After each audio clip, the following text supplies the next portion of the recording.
Xbox, Record This is a podcast celebrating all things gaming, food, and the good old days. If you'd like to find out more, head to xboxrecordthis.com.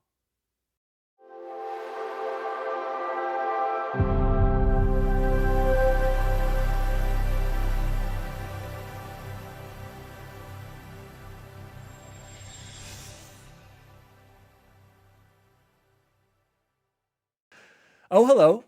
DaddyDWALLY here, and welcome to Xbox Record This, episode 45. I'm exhausted. I'm not going to lie, you guys. I've been on daddy daycare all day. I don't even know what I'm supposed to say next. Joining me, as always, the assistant to the co-host, Chipotle Bear. Chipotle Bear, how are you, my friend? I am also exhausted. Unfortunately, I am not on spring break yet, and I'm sure we'll hear about that more here in a second, but big news in the family Martinez. My parents bought a new house. They are officially moving 9 houses away from me, just down the street, which is really I'm actually pumped about. Weren't they already like 9 houses away? They're a mile away currently, but they're also downgrading their size because now that Julio's out of the house and I'm obviously out of the house, they don't need that space, and they want the house that they can retire in, and it's a ranch and all that good stuff. So that's exciting news in our house, but I got to spend the whole day helping my dad move a bunch of very heavy 70s furniture. So came home, took a shower. You guys moved the last time they moved. If I did. Remember correctly. I think and all that was new furniture, though. It's been added since we were there. So other than that, very excited and happy to be here and chat about some cool stuff in the news. And joining us, as always, the assistant to the co-host, Bubble Boy N7. How are you? Yeah, you have to really love somebody to help them move. That is the epitome of not Jose. driving him to the airport. Jose's like, oh yeah, I'll help you move any day. You know, like, yeah, oh, gosh, Jose, you're just making us all look bad. I mean, it's my Big parents. Chase It's also. not Yeah, I was the random guy at work. Yeah. I do love him. No, and I was talking about Daniel helping you guys. Well, you know what? You know why? Because Jose actually helped me move to Irene's. See, there you go. Mm-hmm. So, all right. Tis the season to Return buy the houses favor. because Chase just bought a house too. Chase and him are Nice. Where are they upgrading, moving so. to? South Shore. You know where that is? Cherokee Trail. Oh, that's far, right? Way out here. Douglas County. Oh, yeah. You're in the, Yeah. So they're trying to get closer to New Mexico and Kansas, huh? So, Yeah. Well, that's exciting. Is it a new build or new? Warehouse? Newish. I mean, for a house, I think it's probably 6-7 years old. Oh yeah. So. Oh, that's new in my book for sure. Oh yeah. Yeah. Well, guys, let's go straight to some shoutouts. This comes from Bogus on YouTube. Bogus says, I voted no for the record, Bubble Boy N7. Glad your job is safe for now, ... And also, tying into the voting results, X Bacon on YouTube said, I can't vote since I have been permabanned from the crew. Don't worry, Chance, I have your back. If I don't stand for something, I will fail for nothing. So a bunch of support for Bubble Boy. So let it be known, guys, that this was always a joke. Bubble Boy was never being fired. It's just a running joke from The Office, okay? I am Michael Scott. Jose, I guess, will be Jim by default. Oh, I get to be Jim? Nice guy, Thank Jim. you. And then, of course, Chance is Dwight, the assistant to the Who assistant wants some to the man co-host, meat? aka I the do. assistant- I want some man meat. I do. I want some man Well, meat. then my man meat he shall have. Shall be. Oh, dang it. Can I at least be Pam? No, No, you are that's definitely weird. Dwight. Or And then the little fiery redhead. What's her name? Meredith. oh yeah, with the drunk Meredith. Yep. Yes. Yeah. Gosh, I need to rewatch. There's just not enough time. I can't watch it again. There's not enough time, dude. And last shout out from this is our official XRT email. What's our email again, Jose? That would be xboxrecordthis@gmail.com. Thank you. And I'm just going to read it to you straight how it was. This is the exact email how I got. When is the Rock Quarry guest episode? Morgs. That, of course, is from big time XRT, big time Babel fan, Cordy Morgs. And he wants to know, Rock Quarry, when is he going to come on to be a guest host? And I just want to say right now, Corey, you are welcome at any time. We tried to get something together before, but unfortunately it fell through at the time. So any He's of got our a friends lady who now. actually listen. His time is short. hasn't he always had a girlfriend for a long time? Yeah, but got a lot more serious. And He he's has. in a That was lot more Mikey. videos. Mikey. Yeah. Mikey Yeah, got Mikey married is or got engaged. A huge shout out Yeah. to Mikey, aka Captain Caveman. Caveman's. I know. Captain Wait, Caveman, I yes. forgot his name. Well, I knew. I couldn't remember if it was a caveman number or something. Captain Caveman just got engaged. Shout out for well, I can't say congrats. Just don't do it, Mikey. Let's move on to the warm up. Oh, by the way, I was gonna say any of our friends who actually listens to the show is always welcome to be on Xbox Record This. Any of our friends who don't listen to the show, you can burn in hell. So, on that note, Bubble Boy, why don't you bring us into the warm-up question for this week? And I believe I'm wearing the proper attire for this topic. Mm-hmm. Yeah, I like it. So, as the only fan of good football on the show, I'd like to take this opportunity to welcome you both and really all of Broncos country back to NFL relevance. Right? Yeah, yeah. It's and at this point, it's old news. It's been a week, right? This will come out on Monday, and it was last Tuesday. It was last Tuesday. Yeah, it was this last Tuesday. So I was at lunch duty. I was at lunch. Yeah, and I was just what? No. And of course we're talking about Broncos. I heard Trish told me you were freaking out there a little bit. She was more than me, I think.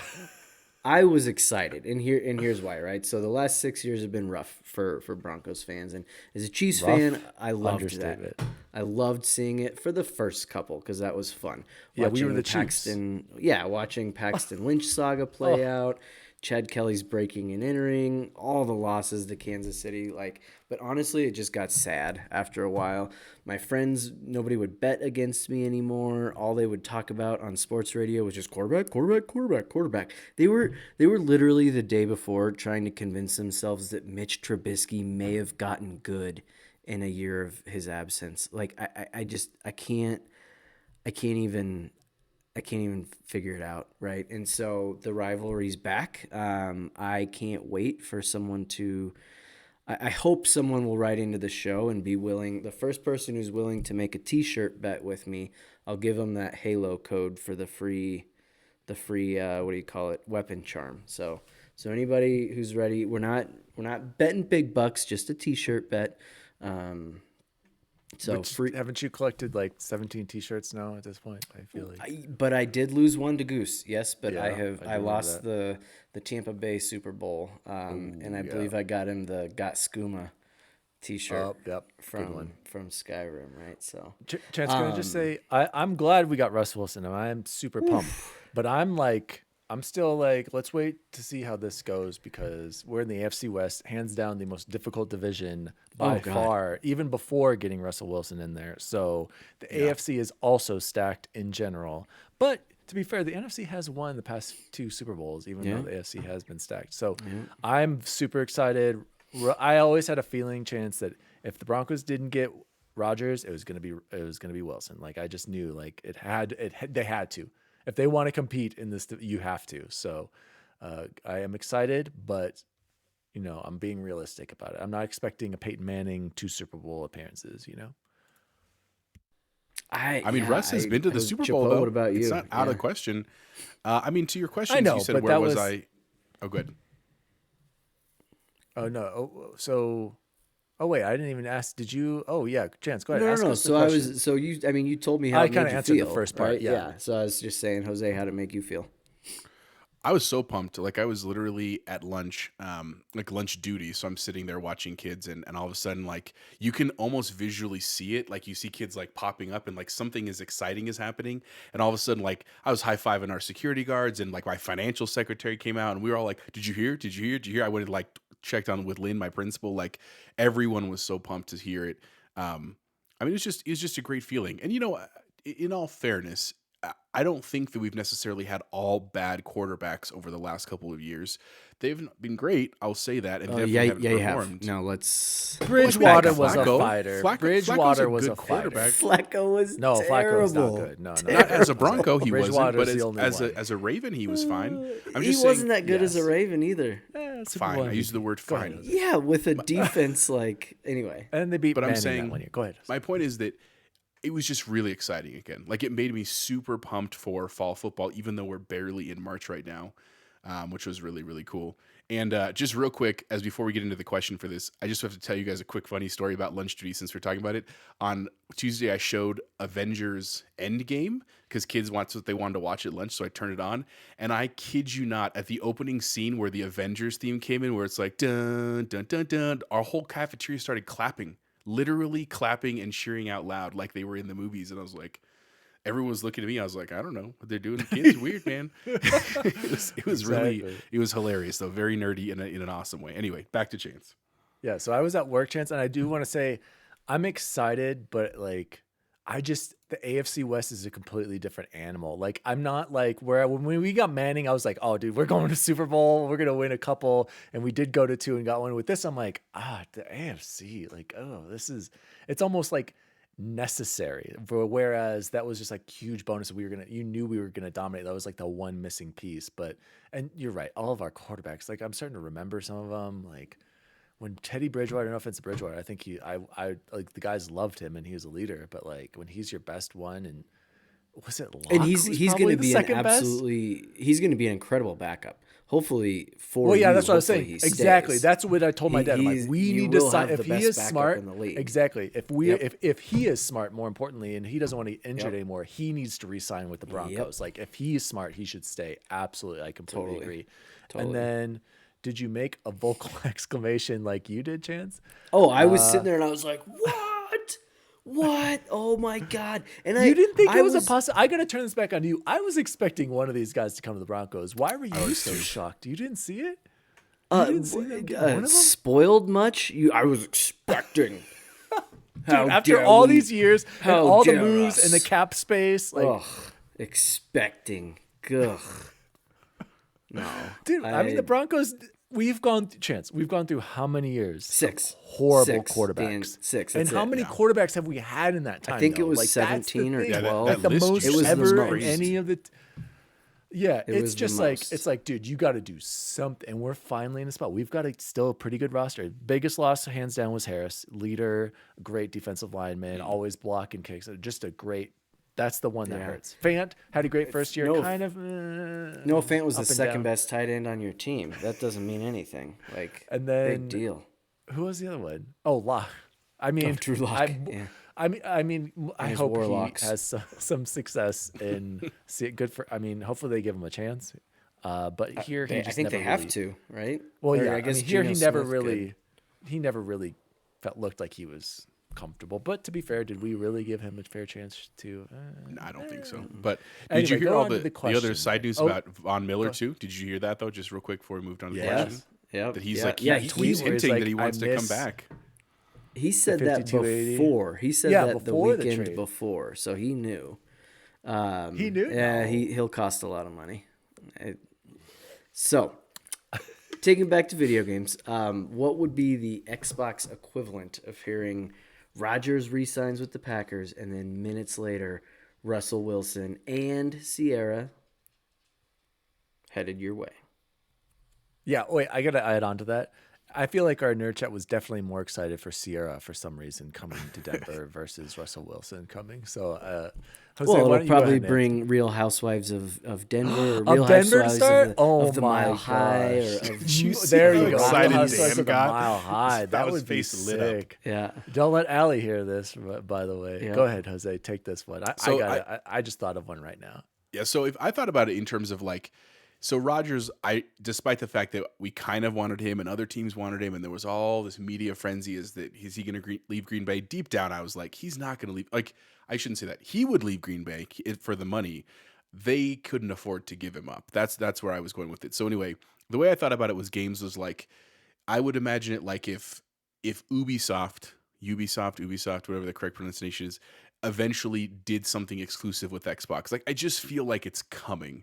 Right, like I don't think they're gonna go PlayStation only, I just feel like as this whole like buy up of studios is happening, Ubisoft seems like a pretty natural fit for Xbox, but it's important. They make good stuff sometimes, right? Like Division is decent, Rainbow Six is awesome, obviously Assassin's Creed. Like it's not that it's not a bad pickup. It's quality games, but it's also just kind of like yeah, okay, that's cool, man. I'm not super pumped, but it's okay.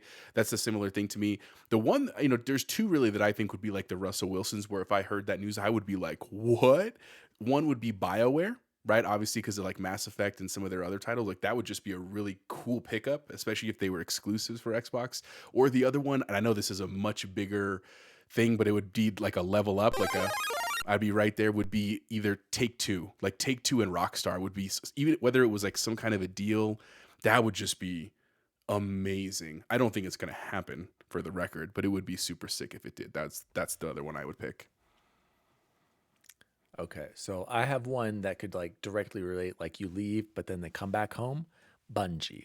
But that's not happening because they just signed with Sony. But that would be cool. I think that almost was going to happen, but their price is too high, and they're like, okay, if you're going to stay multi-platform, you can go be with Sony, and that's fine. We still get to play their games. But one that I think would be really random and would hurt all of those Sony fanboys, especially Colin Moriarty over at Sacred Symbols, would be all of the IP, and this is a wild card, from Konami. Think about the IP that Konami has. They've got like what, Castlevania, Silent Hill, Metal Gear, all those Turtles games. And A lot of vintage ones, yeah. But those are yeah, exactly. So, and they have a strong heritage, and they're kind of coming back, and I think that would be cool. But the problem is I think a lot of these companies, if they do sign at this point, they're going to want that Destiny deal, that Bungie deal, where like we want to stay multi-platform. And I'm fine with that. Like, But wouldn't Activision Xbox Blizzard, want that too? Like, wouldn't Microsoft? I mean, they've at this clearly point, you're shown right. you make more money that way. yeah, to The me, console war is over. I feel like now it's more, well, if as long as you're not a Yeah. surgeon, but like I think it's more about keeping video games within the video game industry. yeah, I would say one that I think would also be cool, and I'm trying to think of like outside the box that's not really in Microsoft's portfolio right now, would be Capcom. I think Capcom would also be Oh a God, very don't get me cool excited. developer to bring up. But again, the Capcom would have to say multi-platform. Like, I don't think they would agree. Like, if they went to only Sony, like, ooh, that would be. I mean, I like Resident Evil, but I'm not like that obsessed. But I think that would bring a diverse set of games to Xbox. So that those would be. But dude, we've already had. I'm fine with what we've got. Me too. I know, I'm right? glad Like, to ask you. I don't and need. for the record, because Chipotle asked on our group chat, he's like, "You're talking about before," and I was like, "Well, the funny thing is, this literally just happened for Xbox. Like, honestly, like the biggest, I think the company all of us probably would have said before was Bethesda, right? And that happened. So if you're an Xbox and Broncos fan, you're sitting pretty right now."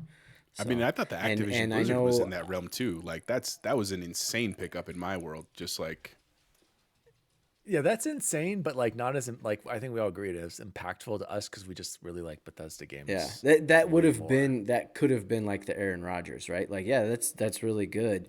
It doesn't bring It's one Sierra thing, with it, yeah. right? Yeah, exactly. It's one person. It. What about you, Bubble Boy? Oh, Taco Bell. If Microsoft acquired Taco Bell, that'd be the slam dunk that I need. You've had Microsoft partnerships. points It's not on- out of the for question. free tacos. Yeah. Actually, I Yeah. think you can get Taco Bell gift cards with your Microsoft Yeah. Rewards points right now. Is that really your answer? I honestly hadn't thought about it because I was like, oh, I'm not a Broncos fan. This isn't for me. I don't know. Rockstar probably.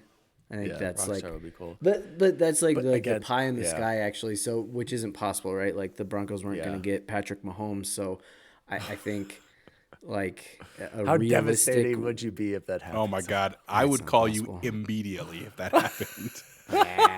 Yeah. That would cause Chaz to literally just fall into his grave. Oh, I know what I'd want them to buy: the Colorado Rockies. That'd be wonderful. If Microsoft could buy the Rockies, or Steve Ballmer could buy the Rockies, Yeah. really, anybody or really? Grayson could buy the Rockies and do a better job with it. I think Milo could buy the Colorado Rockies and do a better job with them. Yeah, if you put Milo where he just like Does was it matter randomly that picking cups on the table. baseball's? Yeah. Yeah, So bad. it's like he did better than Brightich. We don't understand. He's a cat. Anybody or Cronkies, geez, at least they produce and get winners. But speaking of baseball, I can't believe they're going to have a full season, and Rockies are going to be living it up on the party deck. Yeah. So, do you care? Does it matter if they'll have? A No, full I mean, season? I don't Like, care. Whatever. All right. Great So anyway, warm-up yeah. scenario there, Bubble Boy. Thank you for starting us off.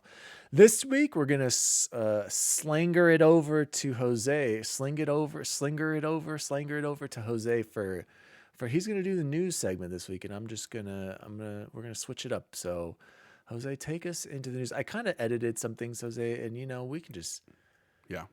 The one that we changed had, both. just it's worth just mentioning. We'll do that in the short news. Never mind. For the first big story today, we have from VGC. Yeah. Let's do that. The Gotham Knights video game that we've been talking about for a little while has officially been given a late 2022 release date, which is very exciting. Just a couple of quick notes. Gotham will always need its heroes. It said on Wednesday. Suit up for an all-new adventure on October 25th, 2022. Gotham Knights is being developed by Warner Brother Games Montreal and led by creative director Patrick Redding, who previously directed Splinter Cell titles Conviction and Blacklist. Playable either solo or in two-player co-op, it sees players assume the role of Nightwing, Robin, Red Hood, or Batgirl following the death of Bruce Wayne. Gameplay takes place in a dynamic and interactive open-world Gotham City where players take on villains such as Mr. Freeze using a variety of abilities, weapons, and unique combat moves, according to Warner. So, I want to talk about this too, and I know Chance has a lot to say because we're both big comic and DC fans. So let's start with DWALLY. What are your thoughts about the release date? I have Excited? questions. Yeah, what questions do you have? So so I wrote to you guys. My biggest concern, that is what? 11/11. That is literally like only Starfield. 2 weeks. before It's 2 weeks. Starfield. You guys, and I don't want to like rush through it. To me, this was a day one buy, but that is really. I would start it and then I would stop and I'd be sucked into Starfield. That's very concerning. So, like I said, this was a day one buy for me, Jose, but Starfield, you guys, especially if it looks good, I don't know. And then I had a question for you. So let me get this straight. This Robin is a different Robin, right? And then one of them is that other guy. This is Nightwing. No, it's Nightwing was the original Robin, right? no. You got some reading to do, man. Yeah, it's complicated. This isn't Jason Yeah, Todd. there's Jason Todd is the multiple Red Hood. Robins. Doesn't one of Robin? Nightwing is Dick Dick Grayson, Grayson, right? Dick Grayson, and Grayson. who's the new one though? The third one, because Yeah, Red there's a Hood is new- Jason so Todd. Robin and I becomes forgot Nightwing, who You becomes- said right? Jason Todd, Dick Grayson. And Jason, was he the one who like got like? I remember him. Wasn't he in the Dark Knight or the Arkham Knight? Like, Kind of. And I don't want to There's go all I gotta versions look it kind of up a big now. spoiler. Anyway, Chance will do Tim that. Drake. So Dan, Dick let me ask you this Grayson, question. Jason Todd, Tim Drake. Tim Drake, thank you. Do you think, Dan, there's any chance that Starfield will be delayed? no. You think that they're going to, at all costs, they're going to release it They're on committed. 11/11? Okay. Yes. Yeah, This game 'cause is of the coming. It's being Skyrim polished. connection Yes. there. The 11/11/11, 11/11/22. I believe in the Godfather and God Howard. We're getting Starfield this year, and it's hopefully going to be Bethesda's most polished and groundbreaking game. I hope, to be honest, I don't even, if it was just Skyrim and updated, I'd be fine with it, but I know a lot of people are like, that doesn't compare to Horizon. So no, I don't think Starfield is being delayed. Chance, talk to us your reactions to this. Yeah, what are your buying thoughts it? about Well, this, of man? course you are. Yeah, Chance I plays will. everything. I will, and Are you going to buy I am- collector's edition? No, that was part of my New Year's resolution, my gaming resolution. What if it's a right super now. sick statue of all of them? Cool. Yeah. Okay. Here's the thing, though. Maybe I love Red Hood. Collector's editions don't count. I'll say, right? I said ultimate, Yes, yeah, gold, I all agree. that. Yes. Like the ones where I'm just getting screwed on content, AC On the DLC Valhalla. stuff? Yeah. Yeah, didn't even know that came out. If there's if there's actually a really cool like statue with is it 4 of them, 5 of them, and had like a subtle Batman hint, yeah, I think I'd have to. But I'm just excited. It was weird because I guess it's not weird because the Batman's out, and with that announcement, they've had a bunch of Batman stuff on IGN, and they had their top 25 Batman story arcs, and the Court of Owls was like 18. And I was like, ooh. And they had like That's Gotham low, by dude. Gaslight higher, which Gotham by Gaslight was cool. I know. I was like, it's really niche, and there were so many others that I was just like, are you serious? Like, no way. But one person's opinion, I guess, and I still think Court of Owls is up there with the best of them. So Okay, so two Jose, questions I for you. wanted to quickly add. Oh, go ahead, Dan. Oh, can I go? So yeah, you're on a little bit of delay. So the Patrick Redding, I liked Splinter Cell Conviction. I played that on 360, and Blacklist was the last, the last Splinter Cell we got, which was a great game despite it not having Michael Ironside. So I think that's a good potential for the game. I'm excited. So go ahead, Jose. 2 questions. Two questions for Chance, and it's not because I don't want you to answer them, Dan. If you want to weigh in, you're welcome to. I just don't know if you'll be able to.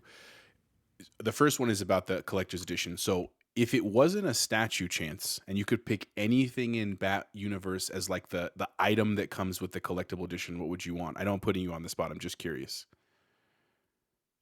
oh boy, each of the weapons, like, so maybe like a little purple and yellow batarang, a little staff, maybe Gun? an actual good. bat signal. Yeah, I know. As soon as I started saying that, I was like, ooh, I don't want a gun. An actual bat signal. I changed my answer. I want Okay, a so real here's the other life, one, and this. like, wake my neighbors up bat signal.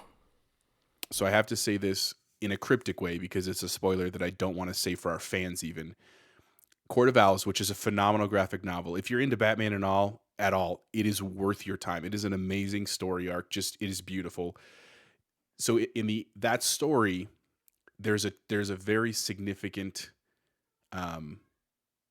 spoiler at the end, right? That you don't see coming with the villains. Do you think they're going to hold true to that in this game, or do you think that they're going to bend it a little bit because they're of the way that the story is starting?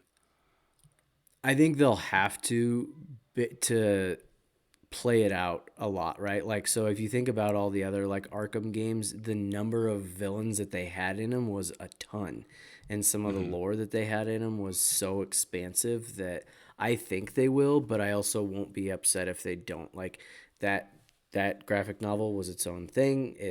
It was amazing. They can pull from it and don't have to copy it exactly to make me happy. But that's a great question.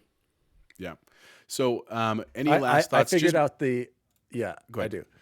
do. I figured out the roles, so I was right. Nightwing was the first Robin, but he Correct. left to do his own thing, and Yep. then another Robin was Jason Todd. Jason Todd, and then whatever happened to him, and then now it's this other third Robin, which is the Robin in this game, correct? Yeah, Tim I Drake. That's think Tim That's Drake. the 3 of them, and then Batgirl, who is the second Batwoman because of Oracle, correct? Am I correct on that? I don't know if that's the lore in this game, but that is the current lore in the comic book series. Yes, Barbara Gordon Okay. was the first one, becomes Oracle for after the Yes. Killing Joke. If you ever read the Killing Joke, also a great comic, very graphic though. Yep. If you're at all interested in this too, And Dan, then I know we always talk Damian. about Damian Wayne, eventually son of Batman, comes and becomes a Robin as well. It is worth watching Titans on HBO because they do a really good job of getting through some of the Robin story without the Batman element in a very engaging way. I still haven't finished season 2, but it's pretty cool too. Anyway, I gotta add, Jose. I gotta keep going on this Batman stuff. Batgirl is in fact Barbara Gordon. it is still Barbara Gordon. Yeah. Okay, this. that's Yeah, cool. yeah. The red hair. Tim yeah, yeah. Drake. Tim Drake is Robin. The other Jason Robin, the Todd, Robin Red girl was Hood. Stephanie Brown. And then Dick Grayson is Nightwing. Yes. No. Okay. No. It all makes sense. No. So this isn't the second Batgirl, correct? There was only one Batgirl. Is that correct, Chance? No, there As was. far as but I this know. is not. This is Okay. not though. Got it. Okay. Moving on. All right. Any last thoughts about Gotham Knights before we move on? Okay. No, I'm just So our really other- excited. Yeah. Yeah, We I'm are super on a pumped, man. major delay, by the way. Jose is on a delay. we Me and you not? are a good chance. We just gotta wait for him. Jose's Okay, on a because Oh, I'm you're right. sorry. I'm I keep sorry. You're feeling fine on like my I'm side. like cutting you off. Yeah, sorry. I will work we on just that. got to remember to wait a little bit, Chance, because he's definitely. Sorry about all of our listeners. This is behind the scenes. Jose is delayed. Yeah, I will work on that. I apologize, guys. All right, so our other story is from VGC as well, and it's actually a pretty cool thing if you're an Xbox fan. Microsoft was Metacritic's highest rated publisher in 2021 with the largest average score ever in the history of that website. So just a quick piece of that entire story. 10 products published by Xbox Game Studios were reviewed in 2021. 5 games released over various formats, and the average Metascore of those 5 games was 87.4. Of these titles, 100% were rated good, and 3 of them were actually rated quote-unquote great, scoring over 90, those being Forza Horizon 5, Psychonauts 2, and the Xbox Series X version of Microsoft Flight Simulator. So according to Metacritic, this marks the first time a publisher has ever averaged over 85 Metascore in a year since its annual ranking started 12 years ago, so over a decade ago. Sony had to settle for the silver medal, coming in second place with an average Metascore of 81.3. It released 11 products, 10 separate games, and 1 MLB The Show released on 2 formats, Sony and Xbox. Of these 11 products, 10 were rated good, but none were rated great, with an average of over 90. And the game that affected Sony's position the most was Destruction All-Stars, which released to a disappointing Metascore of 62. Both placements were an improvement over 2020's rankings. In that year, Microsoft could only manage 6th place, Sony was 4th, and the winner that year was Sega, if you can believe that. A full list of 43 publishers, which only counts those who released 5 or more games in 2021, can be found on the Metacritic site, but the top 10 companies were as follows. Number 1 was Microsoft, number 2 Sony, number 3 Humble Games, 4 Activision Blizzard, 5 Bethesda, 6 Capcom, 7 Bandai Namco, 8 Sega, 9 Electronic Arts, and 10 505 Games. So we'll send this one over to Bubble Boy first. Any thoughts? Any other than just I'm sure you're excited, and we're happy to hear that.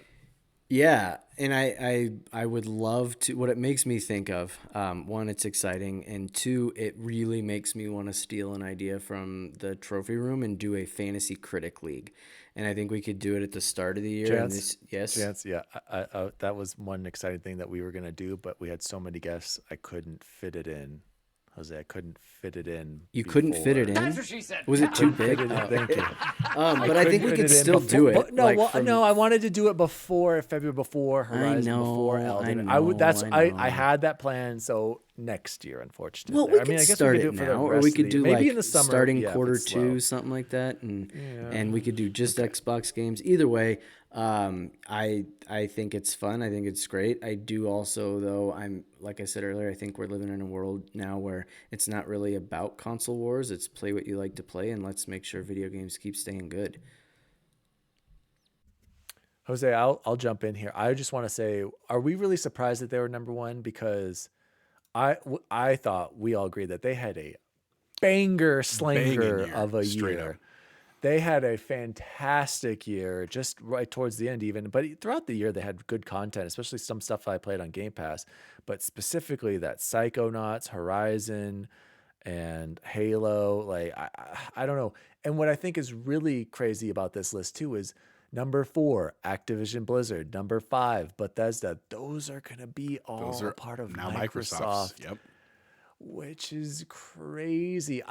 I think objectively, you could say, I'm sorry, but even the great games that were on Sony last year are Bethesda Xbox games, like Deathloop. For some reason, Bubble Boy wants to play on a PS5, even though it's going to be here this year. It's going to be here soon. And then Ghostwire Tokyo, well, that's this year. But I'm saying that Bethesda game, that should count for Xbox. Did it count? That counted as Bethesda. And that was interesting, too, is they counted Bethesda as an independent, even though, didn't the transaction go through at some point? Or was this earlier? But I'm kind of curious. Maybe they didn't count those games in Xbox till after Microsoft. that date. You see what I'm saying? Gotcha. Yeah. Okay. I gotcha. So I think this is great. They hands down had the best diverse selection of games last year, along with, think about that, Flight Simulator, Psychonauts, Halo, first person, and Forza. Like, those are all different genre games. That's what I love most about Microsoft Studios so far. So shout out. Well deserved and a high ranking.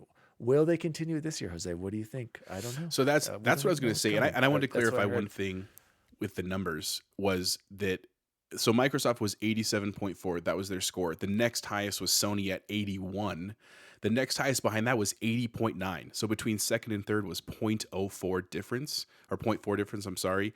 And then Activision was 80.6, Bethesda 80.2, Capcom 80.6. So literally between second and sixth was less than 1% difference, and between first and second was 6%. So like Microsoft literally crushed it, which is incredible. To your question, I was going to ask you guys the exact same question. What about 2022? Because I agree, we still have some amazing games. Obviously From Software I think is going to do well. We just heard that Elden Ring is the top selling video game of the last year by a mile, and it's been out for like a month, which is insane. But with Horizon Zero Dawn, with Starfield, obviously Gotham Knights for Warner Brothers, it's a big year for games. It continues to be a big year. I'll be curious to see where we fall next year with all now these acquisitions and stuff, and whether they count towards Sony and Microsoft. It's just a great time to be a gamer. Chance, you have thoughts about that, and Dan too? No, Chance, good. I have one thought. I think this is going to be Sony's year. They're going to have Horizon and possibly God of War. Yeah. Is there something else? Gran Turismo was good, but I mean, I don't. They'll have Final Fantasy Part crazy 2 about it. 7 Part 2. You think that's like coming the next out this part year? is. I'd be shocked. Yeah, they've already announced. That was it this year. 2037. By the way, where is that game on Xbox? That what a lie that was. I think this is just Sony's year, but then I think in 2023, I think we could have a lot of big releases for Xbox. It depends. I think if if Forza Motorsport, is it 8 now? If that comes out or whatever, they should probably just call it Forza Motorsports colon something, Apex or something like that. Yeah. That could be a big one, and maybe they have a surprise. I don't think that Redfall is coming out this year. We haven't seen anything from that, and even if that does come out, I don't know. I don't have the best feeling about it, but yeah, and I'm fine though. I'm literally, I could play Elden Ring for a long time, then Cyberpunk for a long time, and then by that time it'll be Starfield. Like I'm good. I don't need anything else. PS5 is going to collect us. I was like, yeah, I can't wait to play Ghost of Tsushima. Now I've been a samurai for 70 hours. So in Elden Ring. You need to find a way to disguise that PS5 at work. Like make it look like something so that it's just leave it there whenever you're bored at work. We've gone over this. I can't. There's no way you can hide a PS5 anywhere. So no, I don't think so, Jose. But congratulations to Microsoft and Xbox, whatever games publishing. Chance, thoughts?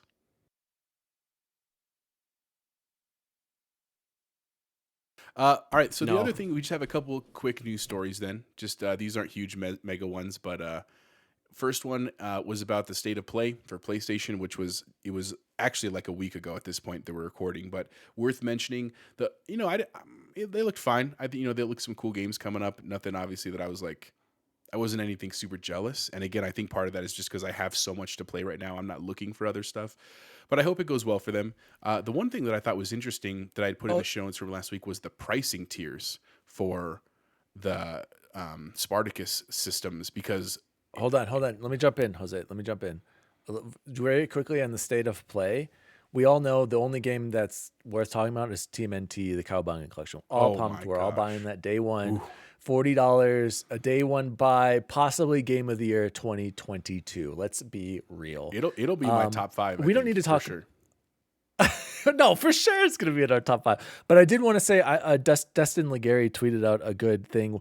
We'll just go. I want to list these for you, Jose. The ones that were announced at State of Play. And this is all really, really need to cover. We can talk about the Spartacus stuff. So these are all the games that are cross-platform. They may have been announced there, but they're coming to all platforms, right? Exoprimal. I don't know what that. I think that was that dinosaur game that everyone thought was Dino Crisis. TMNT, Cowabunga Collection. Obviously, day one game of the year. Trek to Yomi. That one looked super cool. That was the samurai black and white kind of side scroller one. That one I'll buy. A Stranger Paradise, Final Fantasy. I'm hoping Chance buys this for some reason and does a review on that. No. And then Diofield Chronicle is coming to Xbox. Gundam Evolution is coming. And JoJo's Bizarre Adventure. Let's be real. I care about the Samurai 1 and TMNT. Then exclusive to PS5, this is timed. Ghostwire Tokyo will come to us in March of 2023. That is a Bethesda game. Can't wait to play that from the people who made... What's it, Chance? The scary one? Oh, gosh. Not An Evil Within. Facade. An Evil Within 2.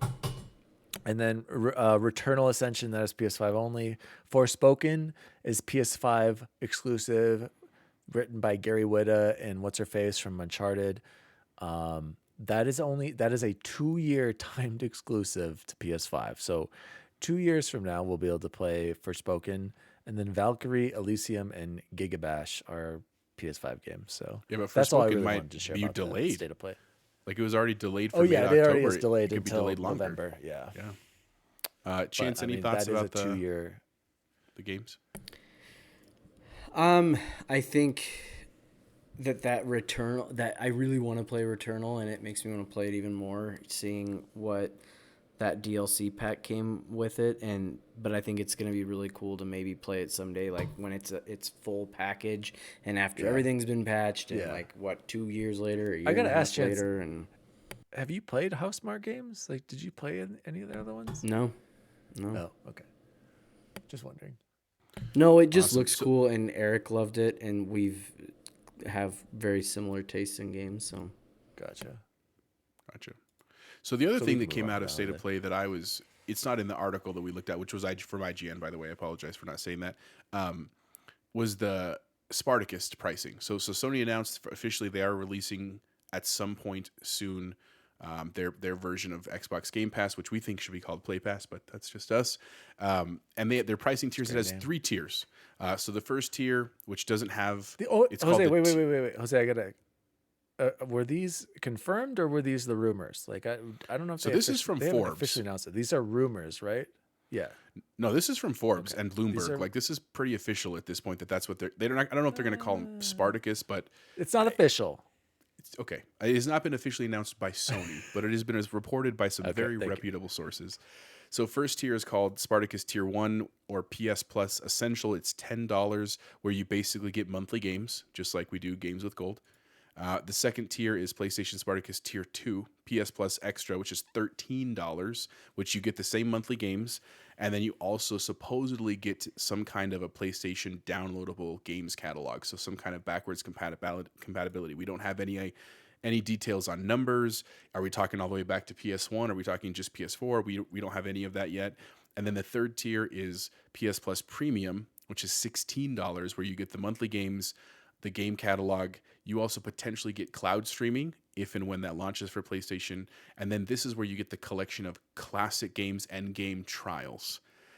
So I don't know if you have a lot of thoughts on this. I mean, I know that Sony fans were excited, and they rightfully should be, because Xbox Game Pass is amazing, and so they want their own. Personally, myself, I was not that impressed with really, and it was definitely more expensive, but that's just me being a hater. I know that's what it is. So, Dan, what are your thoughts on the pricing? Yeah, I'll just go really quick. I have no interest in this, the Play Pass. If it doesn't have day and date with their exclusive games, I have no reason to get it.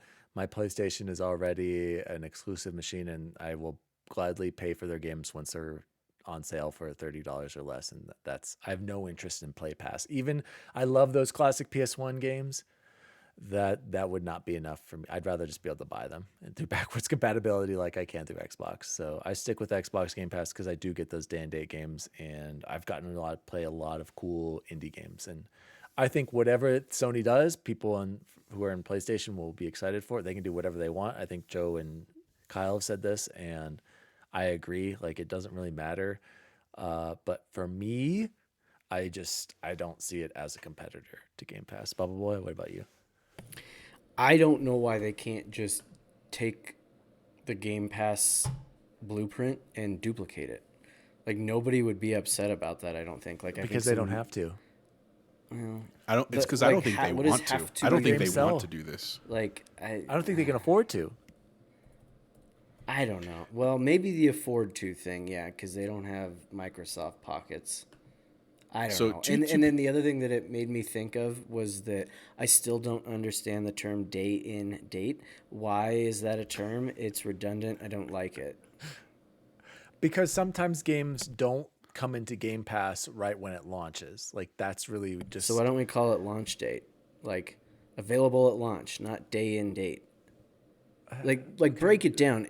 And you don't have to defend it because I know it's not like your phrase. I don't get it, and I wish someone could explain it to me. Nobody can. Yeah, I mean, I think I just did. It's just a different way of saying not on launch day. So 2 things about the Play Pass, that's what I'm going to call it, even though I know that's not what they call it, that I think are interesting. One is that Bubble Boy came up with way better tiers instead of they call them the essential, extra, and premium tiers. The obvious tiers are that they should do are the like bronze, silver, gold, and platinum. One of those, like, do it the trophy system. Like that's what they should do. They don't. The other one that Chance said was to call it the appetizer tier, the main course. Is that what you called it? Main course tier? And Entree. Then or entree tier, and then the dessert tier is the highest one because you pay extra for No, dessert. no. Buffet.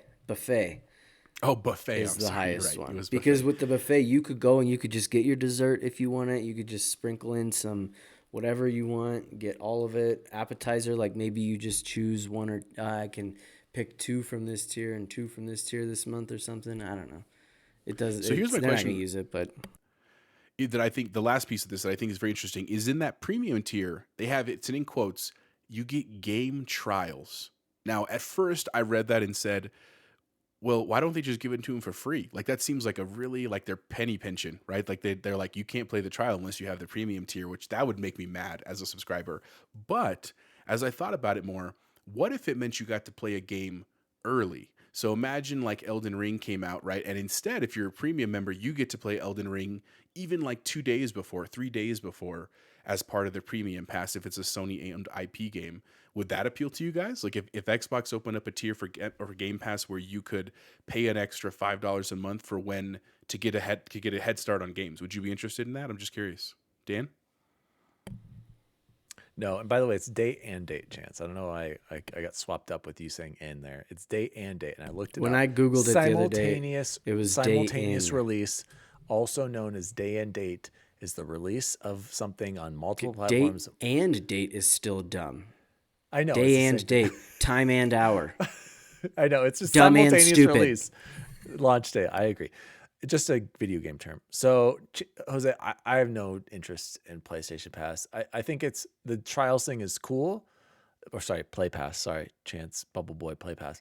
I think that the trial and playing early would be cool, but that's not the same as just having it for free day and date on Game Pass. But that's something that, because at least you get to try the game out and see if you like it, which is essentially what people do with Game Pass as it is. So, dude, it's just my PlayStation 5 is a exclusive Sony machine, and that's it. I'd rather play everything else, third party indie games, controller, Elite on my Series X. That's just how it is. So sorry, Play Pass. I got nothing. Bubble Boy, any closing thoughts on this? No. Fair enough.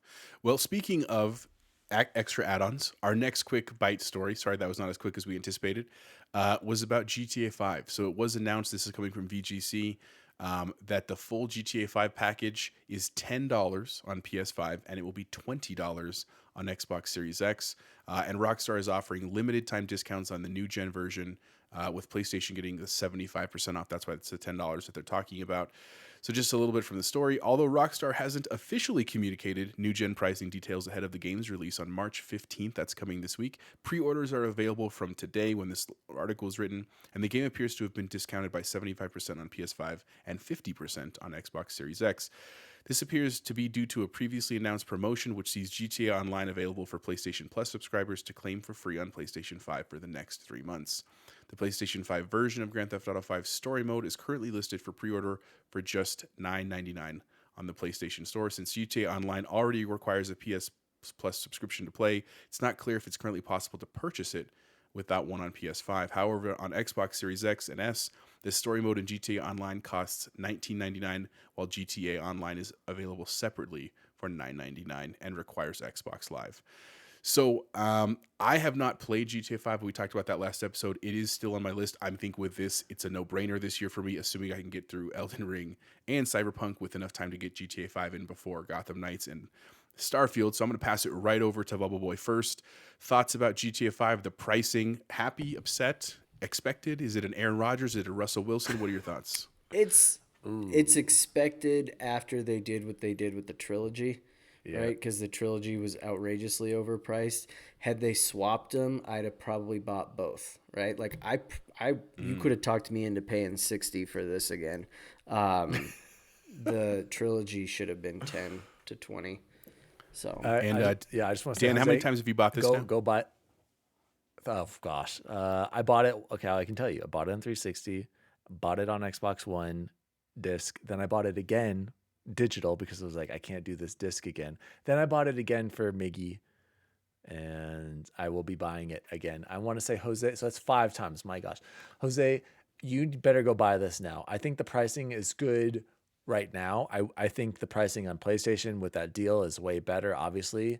But what was it? It's $20, right, for the whole package right now. Not Oh wait, online. Yeah, 30 with online. so story mode and GTA Online, yeah, is $20 right now. So I will gladly do that. And then if it's just online, it's 10. For you though, do you already own this game, Jose? I don't, so I have to pay full price. I already knew that. See, I was gonna say you better go. I buy it easily for $20. This is a big announcement, Pony. If you're listening, which you are not, go buy the $20 version right now because you need. Well, even the $10 for GTA Online. Like Bubble Boy said, this is expected. They're gonna milk all the cash they can from this, even though they've sold what, like 150 million copies of this or something stupid like this. But they're gonna sell more. So I will check it out, Jose. It's worth your time. We can move on to the last and best story this week. Fair enough. All right, our final quick story comes from VGC. It says DICE reveals plans to improve Battlefield 24's current maps and release smaller new ones. The game's next update, including a refreshed scoreboard, is also coming next week. This was released on March 3rd. It says new Battlefield 2042 maps will be smaller in scale than the game's existing ones, a developer at DICE has said. In a blog post, the studio outlined how it's changing its approach to map design following Battlefield 2042's disappointing launch. Based on player feedback, it said it has identified 5 main issues with the design of the game's existing maps, which it intends to improve over the coming months. The first problem is how long it takes players to traverse the maps to reach objectives. To make the game feel less like a walking simulator, which we have all said, as some fans have called it, DICE intends to reduce the overall travel time between flag and base spawn on some maps. The overall intensity of combat is also being looked at, with DICE considering reducing the player count from 128 to 64 in modes like Breakthrough, which can get quote-unquote too chaotic during certain pushes for the objective. Thirdly, in line of sight improvements will aim to reduce the current focus on direct, long-distance combat between objectives by providing more chances for players to hide themselves while crossing maps. DICE is also working on better signposting paths across the game's maps in order to keep combat focused and to make it easier to understand how to get from one objective to the next. And finally, similar to line of sight, DICE said it's planning to introduce new areas of cover across maps which are currently too open and too flat. DICE says these plans will quote-unquote require substantial development time, and the proposed changes won't be available for all maps simultaneously. Sounds like a lot of promises, but not really. Kind of. The studio's current focus is improving Kaleidoscope on both Conquest and Breakthrough. It shared the following work in progress images, you can see them in the article, showing off some new map designs being considered. So, I'm not going to read the entire article, but DWALLY, what are your thoughts about this? You play this the most. Yeah, with you me. can just send it. I'm the only one who's played this game, you guys. And it's so funny to read this because I guarantee that they got this feedback during the beta and they're like, man, maybe we should have listened to it and let's change it. And I have to admit, all of this stuff sounds great. We complained about the maps being too big and me walking from point A to point B and having exactly a walking simulator, nothing happens, and then I get randomly killed by a helicopter. Dropping it to 64 players. More players, bigger isn't always better, right, Jose? That's what she Bigger. said. Thank you. And so I will gladly go back to 64 players. The line of sight, whatever, the maps, the what is it called? The signposting to get from one objective. The HUD is terrible. Guys, I think these are good things, but I'm just gonna say this. I think I played once after the 10-hour trial with Alan and Miggy, and I haven't played since. And I haven't thought about Battlefield this entire time. And that sucks because I was so excited for this game. These are all great changes. They need to put this into Game Pass. If they're not going to make it free to play, put it into Game Pass already. Maybe when they get the next season, the big season, straight to Game Pass, or even better, free to play to everyone. Because this game, is dead, and we don't need to talk about it anymore. Bubble Boy, go on to the good old days. We don't need to talk about that. Sorry, No, Dice. I have one last We're question moving about this on. real quick before we do it. Dan, what do you think is timeline? I just want to hear your thoughts, your bets right now. They're working on this, but they said it's going to take substantial development time. When do you think these patches will be live? Are you talking 2022 or longer? Summer. What do you think? Summer. Okay. Summer, midsummer, and let me tell you what, they just now got that scoreboard in, you guys. It is March. This game came out in October. It took them that long for a scoreboard. If it's not here, whenever they delayed the launch of the season, it needs to be here. Everyone's giving Halo crap. Look at this game, you guys. Oh wait, nobody's looking at this game because nobody plays it. So a long time, maybe a full no, actually, Jose, I take that back. Full relaunch in October, year anniversary. Here's the real game that should have came out in the first place. Free to play to everyone. Like I said, if it's not free to play to everyone, it better be in Game Pass. This game, dead. Chance, go ahead. Yeah, I do have one thing to say. I would love to see them lean into their failure and like include something from that Battlefield Friends spoof on it. Like I know probably they would That would make me like them more. They would never do it, but I would have, and I think the entire gaming community would have so much respect for that to be like, they get it. All right. They messed up. Chance, that's the worst. Yeah, exactly. That's the worst part about DICE is you don't hear that rhetoric from them at all. No, they speak. blamed Halo. We would have been better if Halo. Or they're like, people call it a walking simulator. No, you guys, it is, and you know that's why you're making these changes because it is, and their whole mentality over there is not good. Whereas Halo, at least we're getting communication, and like we read from Joseph Staten last week, like, hey guys, we're gonna take care of the team first. Great, if that's gonna make us get content, consistently throughout the years, I'm all for it. At least they're talking to us and admitting when they've had mistakes. Big team battle was a big hiccup that we weren't anticipating. That messed us up. That slowed us down. We're sorry, but it's working out. Like, give some props to how 343 has handled all of this, and they're still getting poo-pooed on. So, Bubble Boy, I'm all riled up. Bring us home with the good old days. Oh, this is just gonna make me more angry because of memories. Well, yeah, hopefully it's not making you angry. I don't remember getting this kind of angry when I was a kid. Maybe I did. I don't remember. But in honor of Elden Ring and Soulsborne's games, we thought we would do our top 5 old school NES or SNES Soulsborne-like anger-inducing, rage-quitting, break your TV, throw your controller down games. So...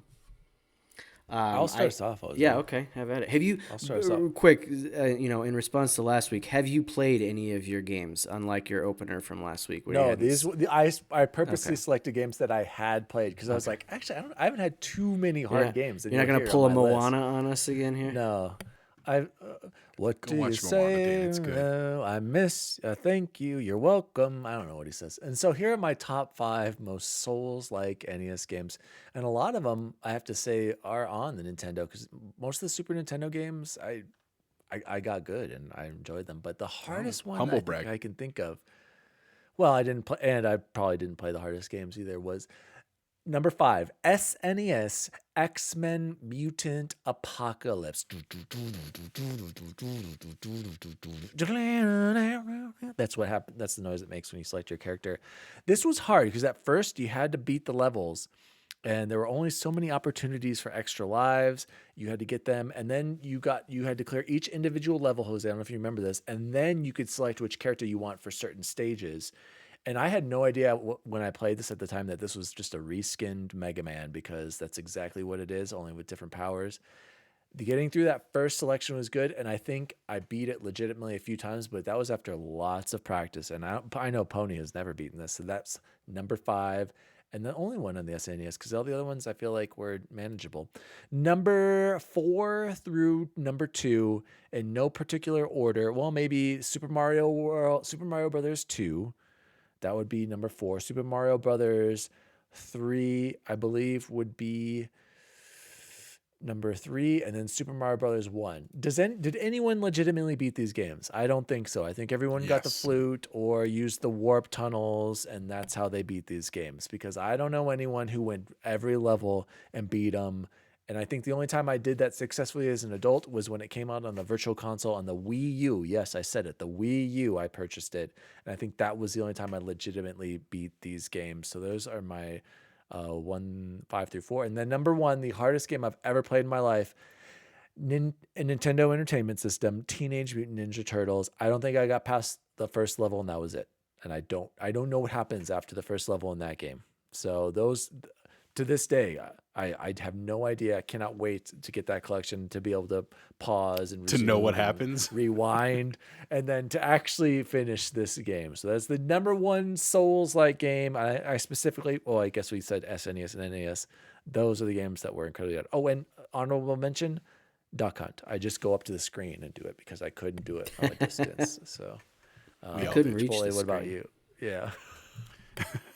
So I had some similarities for sure, but I have one that is harder than Ninja Turtles, believe it or not.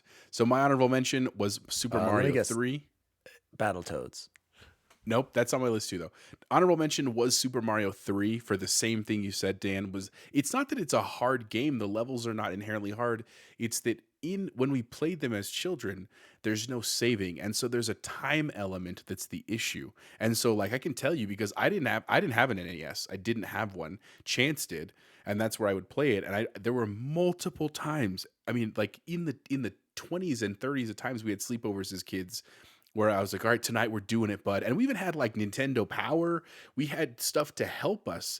And legitimately, we just couldn't get to the end. Now, granted, we have beaten it together a couple of times in our life, but it's very rare. And it's just because it's such a big game.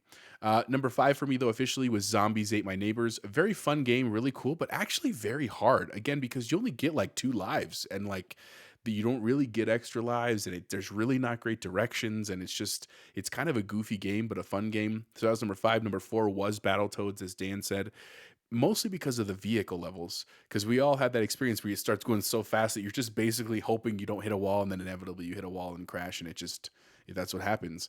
Number 3 for me was an SNES game, Bart's Nightmare. It was The Simpsons Bart's Nightmare. Such a fun game. But the premise of the game, if you've never played it, is like the main level is you're like walking on a street in Bart's dream, and there's just like very bizarre things happening, and they can hurt you. So you have to be like watching out for them, and you're just looking for these papers that are floating in the street, and then you jump on them, and you get 2 choices, and they're these colored doors, and based on which whenever you go into, you have like a different world where he's like Godzilla or he's like Spitwads in class, and it's just like it was freaking impossible. And the way you have to beat the game is you have to collect all the pages for your homework to get an A on your report. I think we never got better than like a D- on that freaking report without getting a game over. Number 2, for the same reasons Dan said, was Ninja Turtles. Number 1, everybody got to that first part with Donatello where you're like going trying to hit the like flies from above, but then you just died. Like I saw that boss like twice ever, and I've never been to level 2. And then the number 1 hardest game on NES 1989 is Friday the 13th. Because, one, it's very hard to kill Jason because you have basically rocks. That's literally how you're fighting Jason. But because it was the first game where if you just sit there or if you're very cautious, you still lose. Because then he kills everybody else. So you have to literally like hurry to go find him, because if you like take your time and you're very gentle, then you lose. Like there's no way to beat him. And so I've never seen the end of that game as well. I've seen lots of screenshots. I probably could find it on YouTube, but man, it was some challenging games. And these kids today have no idea what it's like to not be able to save their game. Just saying. Oh boy, send it over. Yes. I'm all riled up right now. Yes. God, it's a who's who, right? Like I think these were. I had fun with it, but they were obvious answers. So my honorable mention was Bart's Nightmare, and I didn't Google it, but I couldn't remember like. There was one of the page things that we could do easily when you jumped into it, and I remember then there were other ones where it's like, oh, please don't be that one, but impossible.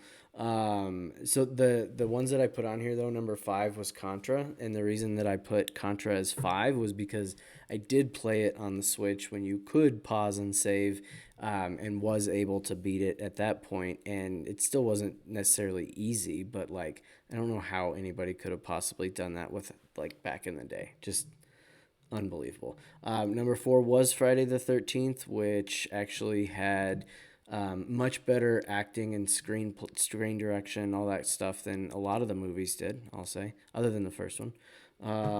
Number 3, Battletoads, of course, couldn't get past the fast bikes. Number 2, did you miss this one? Number 2, Top Gun. Yeah, Why never was that played not Top on your Gun. list? So what the way it would work is you're in the pilot landing. seat, right? The landing is what was impossible. The fun I heard part of was this. when you're in the seat and you're like flying and you do this and you're shooting your machine guns or your missiles, and that was fun and not necessarily easy, but like doable. And then that landing, Well, in the beginning of Top Gun, he couldn't do it. He was freaking out. He was all spooked, you know. And then the land, he had to walk so him it through was the as landing. true to the you're right. You're right. Exactly. It's just really good video game writing. And then the GOAT, number 1, TMNT, the very first one where I don't know how you get, was it the underwater level or once you get out of the underwater and you just couldn't, it's impossible. I cannot wait. Cannot wait. And then it'll be co-op too. Some of them. I don't know if all of them. That's Maybe gonna. someday. I'd pay $100 for that game. Oh yeah, great. Good old days. I've missed it, you guys. We haven't done a good old days and some warm ups in a while, so it's good to be back on track. So thank you, Bubble Boy, for that good old days submission. If you'd like to send us a good old days topic, please write us at xboxrecordthis@gmail.com or hit us up at xboxrecordthis on all social media or hit us up on Twitter.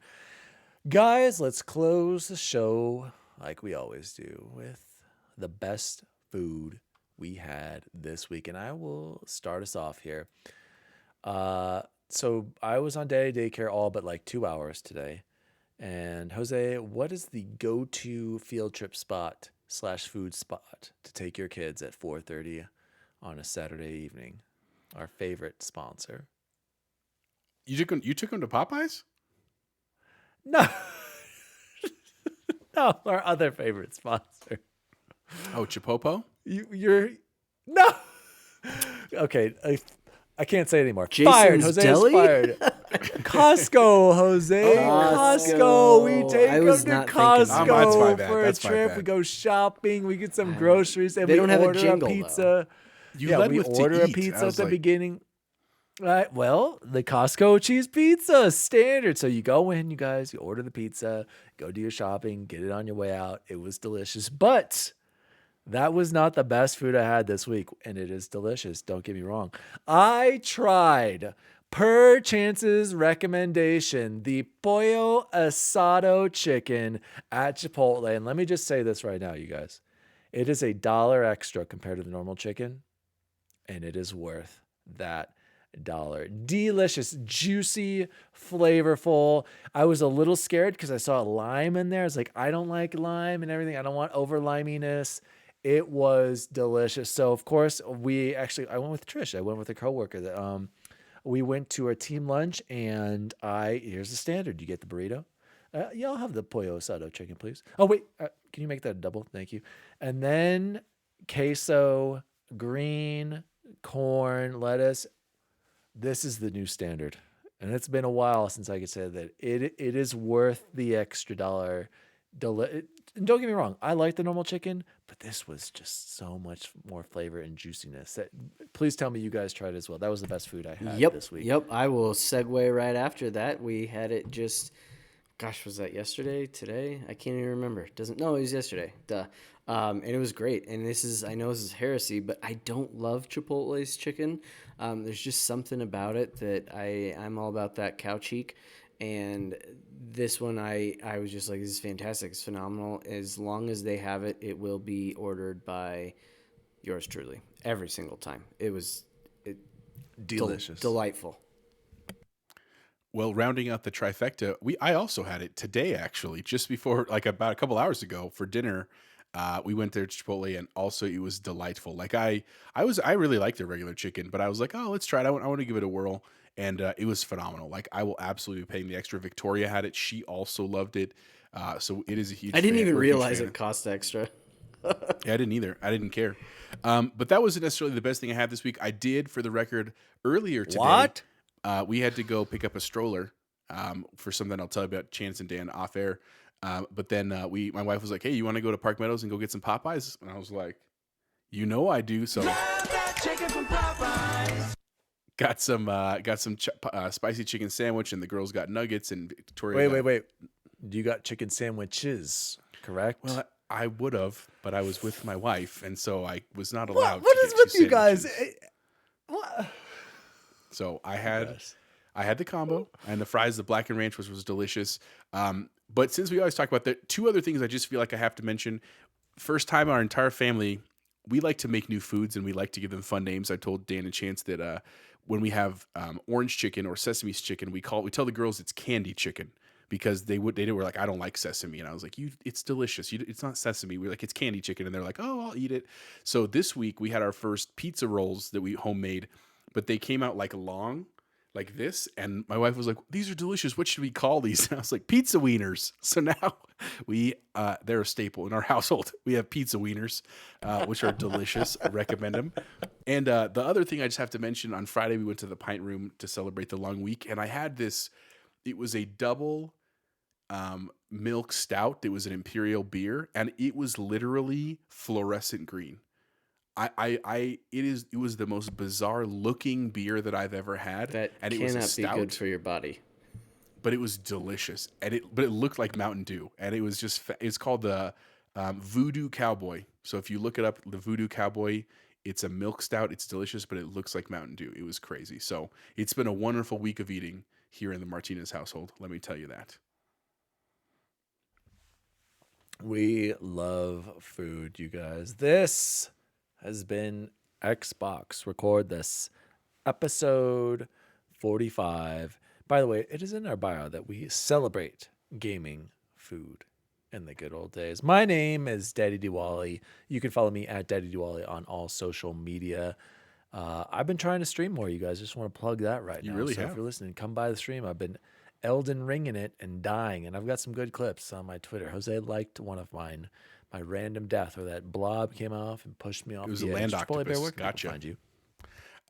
They can find me on Twitter, Chipotle_bear, or you can find me on Instagram at Chipotle Bear. I've also been holding up to my New Year's resolution, trying to post at least a picture a week on my Instagram about things going on in my life. And actually, if you follow me on Instagram, you can see a picture of that beer, the Mountain Dew looking beer. It's right in there in the center on the table. You can't miss it.